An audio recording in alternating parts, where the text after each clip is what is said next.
오늘 함께 묵상하실 말씀은 마태복음 16장 말씀입니다. 마태복음 16장에는 우리의 믿음이 어떻게 세워지고 어떻게 교회로 이루어지는가, 하늘나라의 비밀을 하나님이 언제 알려주시는지 말씀을 통해서 알려주고 계십니다.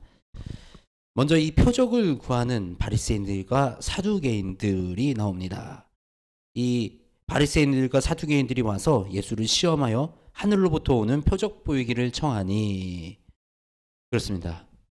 당신이 예수 그리스도이신 것을 드러내는 표적을 보여라. 그런데 사실 보이지 않은 것이 아닙니다.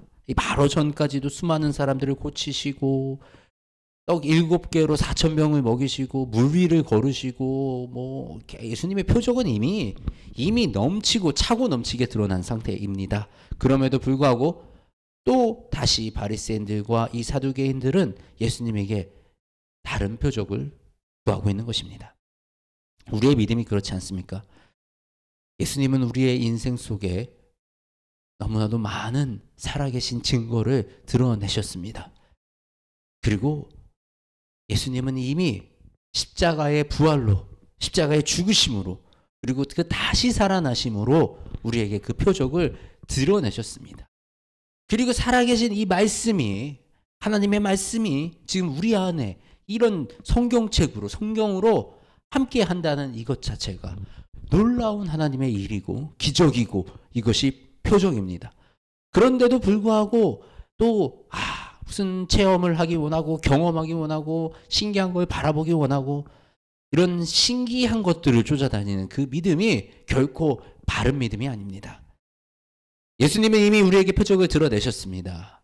죽음에서 부활하신 그 표적을 우리가 바라보는 그 믿음이 있길 원합니다.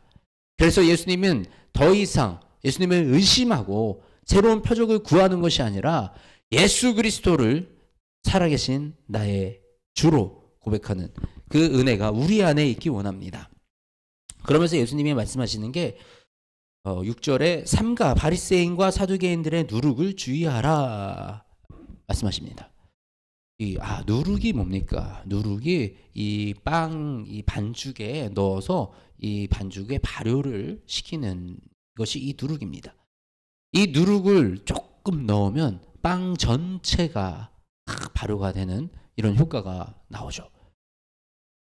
근데 예수님께서 이 사두개인과 바리새인들의 누룩을 주의하라라고 말씀하시니까 이제 제자들은 잘 알아듣지 못했어요. 그래서 우리가 빵을 안 가져왔는데 예수님 그거 가지고 말씀하시나 보다. 우리 빵 어떡하냐라고 이제 막 이렇게 얘기하고 있었던 것입니다. 그랬더니 예수님께서 이렇게 말씀을 하십니다.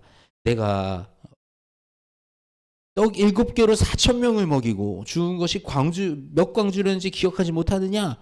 어찌 내가 말한 것이 떡에 관함이 아닌 줄을 깨닫지 못하느냐? 오직 바리새인과 사두개인들의 누룩을 주의하라 하시니, 그제서야 제자들이 이 떡이 아니라 바리새인들과 사두개인들의 교훈, 그들의 가르침을 주의하라라고 말씀하시는 줄을 깨달았습니다. 그렇습니다. 우리의 삶 속에 잘못된 가르침들이 들어오면 우리의 삶이 망가집니다. 그 작은 사고와 작은 생각들이 우리의 삶을 전체를 바꿔버립니다. 우리 안에 말씀이 심겨져서 말씀이 자라나면 말씀의 열매, 성령님의 열매가 나타납니다. 그런데 우리 안에 잘못된 가르침이 심겨지면 우리의 삶은 예수님을 떠나서 세상의 방식으로 살아가는 그 삶이 됩니다.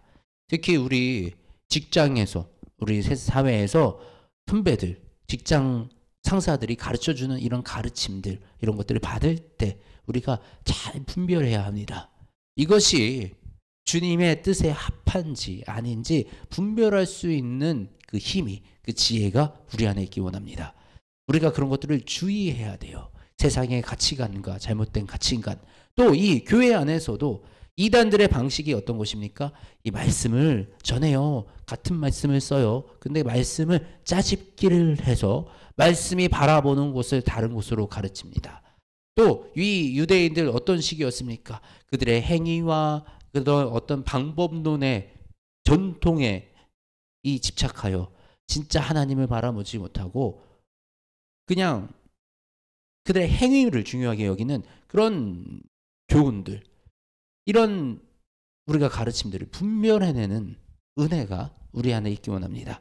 그래서 주님의 가르침만, 우리가 이 성경의 가르침만 우리 안에 깊숙이 뿌리를 내려 그 안에서 열매를 맺기 원합니다.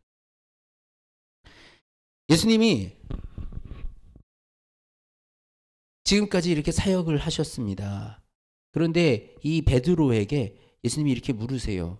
사람들이 인자를 누구라 하냐? 그랬더니 세례 요한 또는 엘리야 또는 예레미야 그러니까 보통 분은 아니셔. 보통 분은 아니신데 예레미야 다시 등장 오신 예레미야다 이렇게 세례 요한이다 이렇게 얘기를 하는 겁니다.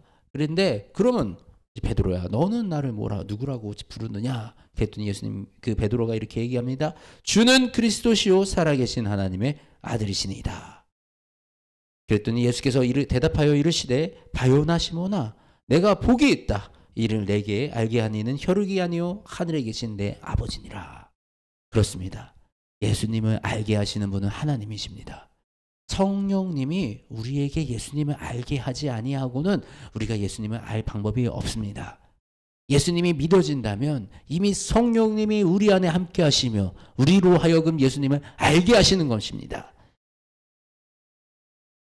그리고 이렇게 말씀하시죠. 또 내게 이르노니 너는 베드로라. 내가 이 반석 위에 내 교회를 세우리니 음부의 권세가 이기지 못하리라.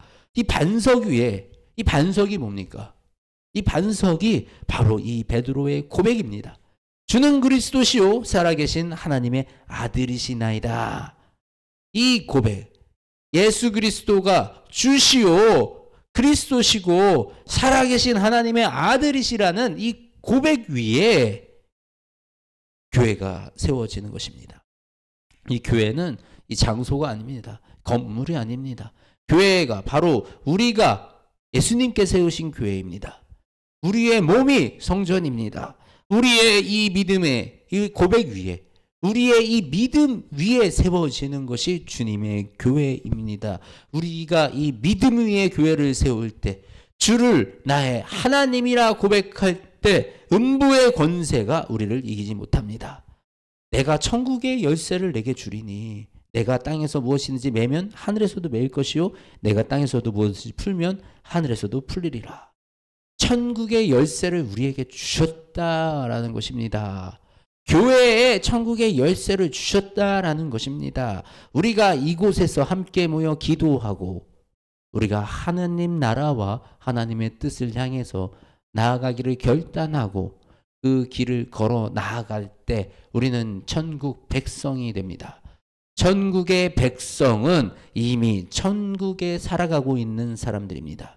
우리가 이 땅에서 살아가고 있다라고 하더라도 우리가 주님과 동행하는 그 삶을 살아가는 그곳이 바로 천국이 되는 것입니다. 그리고 우리가 그곳에서 기도하며 이 땅의 모든 문제들, 내 삶을 매여 있는 것들을 말씀으로 풀어내고 또 주님의 그 말씀 안에서 내가 살아나갈 때 그때 하나님이 우리의 기도를 들으시고 하나님이 우리의 인생에 묶여있는 결박되어 있는 문제들을 해결하고 풀어주시며 우리가 주님께 매여 살아가는 주님 안에 이 말씀으로 살아가는 그 사람들로 살아갈 수 있도록 도우시는 것입니다. 이것이 바로 예수님이 베드로에게 가르쳐 주신 교회이고 믿음인 것입니다. 이렇게 베드로가 고백을 했죠. 주는 그리스도시요 살아계신 하나님의 아들이시나이다. 이 믿음의 고백을 했더니 예수님께서 무엇을 열어 보여주시냐? 하늘의 비밀을 열어 보여주십니다. 무엇입니까? 바로 예수님께서 고난을 받고 죽임을 당하고 다시 살아나시는 십자가 부활의 사건을 베드로에게 알려주시는 거예요.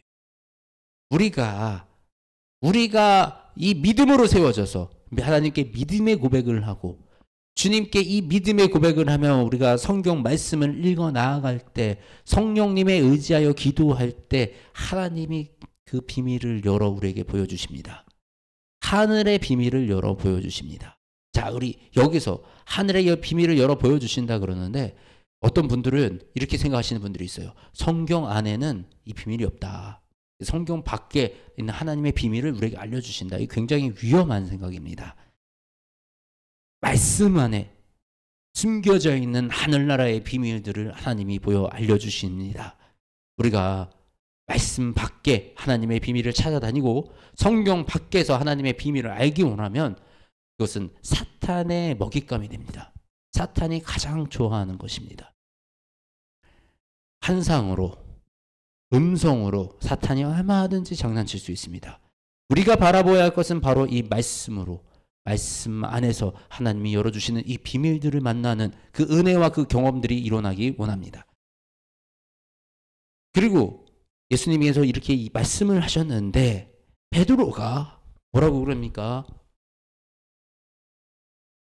주여 그리 마옵소서, 이 일이 결코 주께 미치지 아니하리이다. 안 돼요 주님, 절대 그런 일이 있을 수 없습니다. 그래 하지 마세요. 그랬더니 예수님이 뭐라 그러십니까? 사탄아 내 뒤로 물러가라.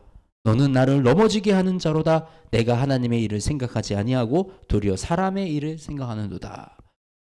사탄아 물러가라. 방금 전에 바요나 시몬아 내가 복이 있다. 하늘에 계신 아버지가 너를 이렇게 알게 하신 거다라고 이렇게 칭찬하셨는데 바로 사탄아 내 뒤로 물러가라. 너는 나를 넘어지게 하는 자로다. 이것이 우리의 믿음입니다. 세워진 것 같은데 바로 무너지고 조금 이제 알게 되고 세워졌다 하고 교만이 올라와서 바로 실수하고.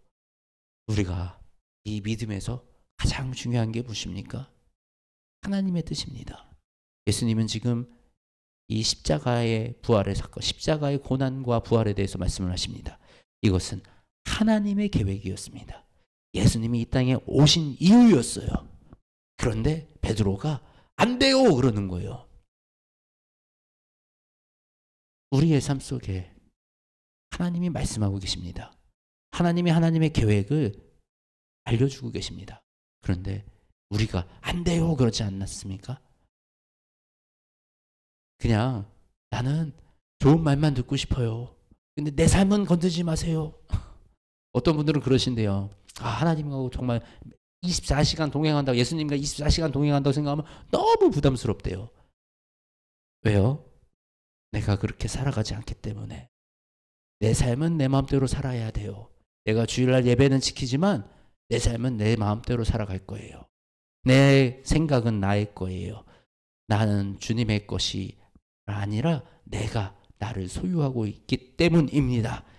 우리가 이 베드로처럼 베드로의 이 믿음의 고백과 또 베드로의 이렇게 예수님이 그 길을 가로막는 이런 일들을 우리 삶 속에서 우리가 날마다 벌이고 있다라는 사실을 우리가 깨달아야 됩니다. 그래서 이 예수님은 이 말씀을 통하여, 이 상황을 통하여 지금 우리에게 말씀을 하시는 것입니다. 우리의 믿음이 어떻게 세워져야 하는지, 우리의 교회가 무엇인지, 그리고 우리의 믿음을 어떻게 우리가 지켜나가야 하는지 알게 하시는 것입니다. 누구든지 제 목숨을 구하고자 하면 잃을 것이요, 누구든지 나를 위하여 제 목숨을 잃으면 찾으리라.